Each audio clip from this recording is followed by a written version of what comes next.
The human explorer stood alone beneath the shimmering canopy of the alien forest.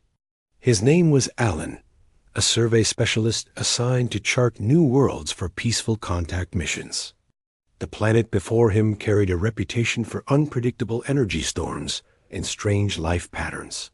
Yet the path ahead held nothing but quiet wind and drifting luminous spores. He adjusted his pack, checked the atmospheric meter, and moved forward with steady purpose. He had come to gather soil readings near a crystalline ridge recently detected from orbit. The terrain looked safe, but the sensor registered faint biosignatures that did not match known catalog entries. Alan remained calm. Years of training had taught him to treat the unknown with respect instead of fear. That was when he heard the soft shift of leaves behind him. He turned and found someone watching him. The figure stood tall beneath the glowing branches. Her form was humanoid, but her features marked her as something foreign to human records. Her skin held a faint green shimmer like polished stone. Her posture carried a mixture of caution and curiosity. Two bright eyes, glowing with a hue between silver and blue, focused on him with unwavering intensity. Alan did not lift his weapon. He raised his hand slightly to show he meant no harm. The alien woman stepped closer.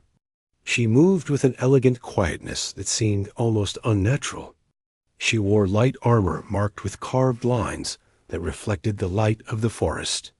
Her expression remained unreadable, yet her eyes never left his.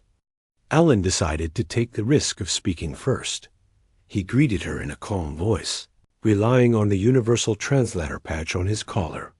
The device hummed softly as it analyzed her language patterns.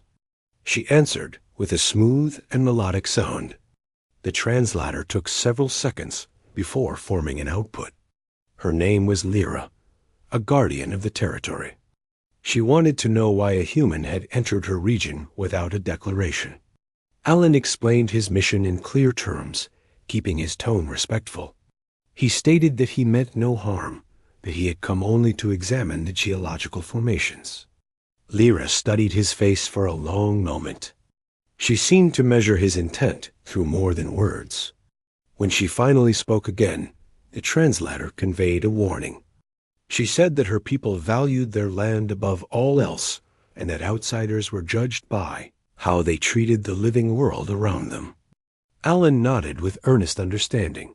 Lyra approached him, her gaze dropping to his tools and equipment. She asked how humans examined the land. Alan showed her the scanning tablet and a small soil extractor. Lyra leaned over the device, her eyes reflecting the soft glow of its interface. The sight struck him unexpectedly. Her eyes were unlike anything he had ever seen on a living being. They held depth like oceans at twilight, carrying layers of light that shifted with each movement. He felt awed despite himself.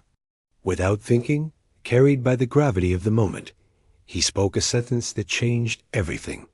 He told her gently and sincerely that she had beautiful eyes. The translator rendered his words in her language.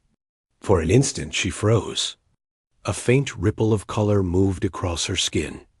Her posture shifted in a way he could not decipher, to his astonishment. She stepped back as though the sentence carried great weight. Her hand rose to touch her face, not in fear but in surprise. She asked him to repeat the phrase. Alan felt unsure but honored her request. He repeated the compliment in the same calm tone. Again, the translator carried his words. Lyra stood silently. She looked at him with an expression that blended confusion and wonder. She explained that among her people, commenting on another's eyes was unusual. Eyes were considered the core of one's spirit. To call them beautiful was not a casual remark. It was a statement of recognition, trust, and profound respect. Alan listened carefully.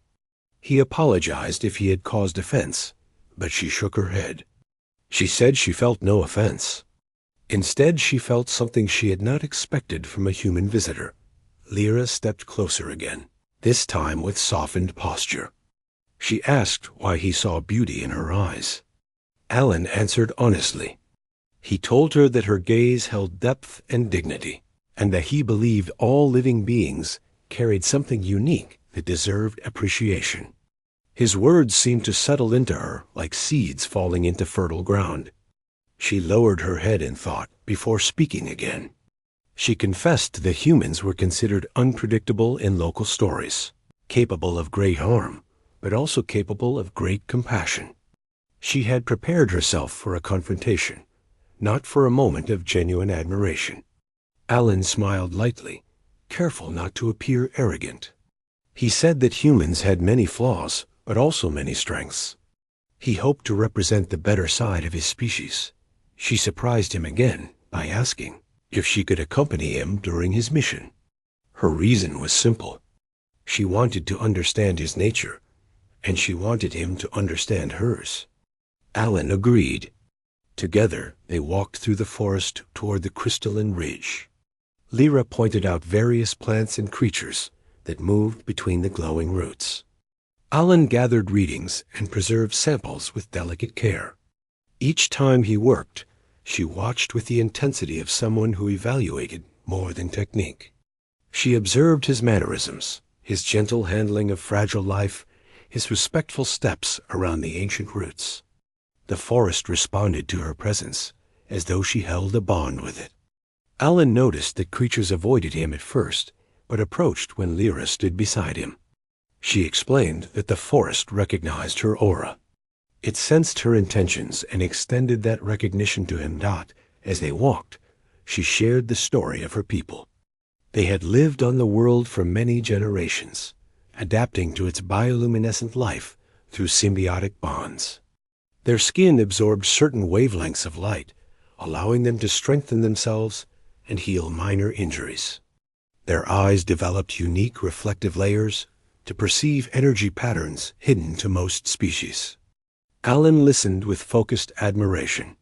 He spoke about human explorers, about the mistakes humanity had made, and the earnest effort now placed on peaceful expansion. Lyra seemed moved by his humility.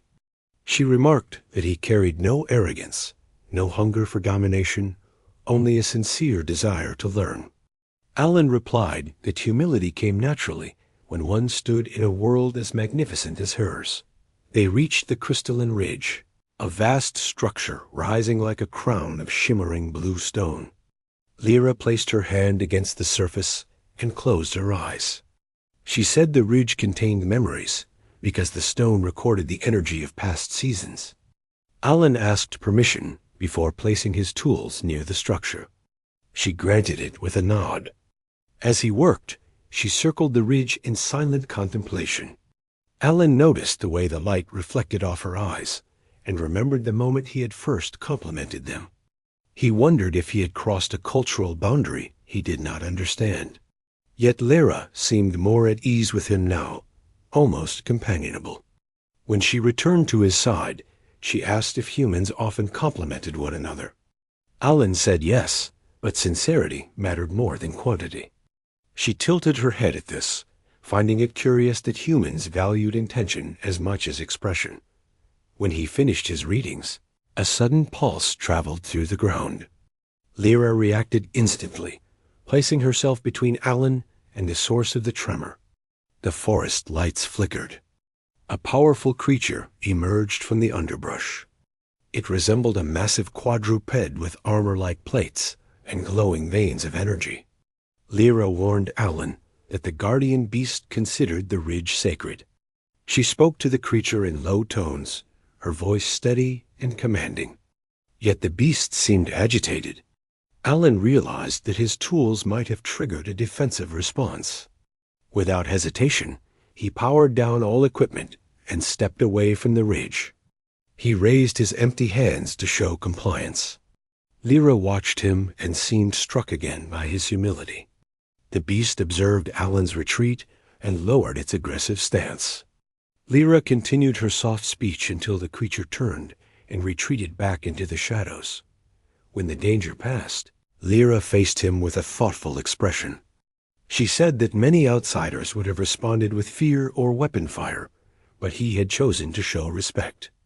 That choice, she said, revealed more about him than any compliment. Alan shrugged lightly. He said that respect was the safest guideline when one stood on land not their own. Lyra touched her chest in a gesture of acknowledgement. She said that he had honored her territory. He replied that he had only followed what he believed was right. She seemed to appreciate his simple sincerity. As they returned toward the forest path, their conversation deepened. Lyra asked more about human customs, friendships, trust, and the way humans expressed admiration. Alan explained that eyes were often considered meaningful among humans too. They represented emotion, honesty, or connection.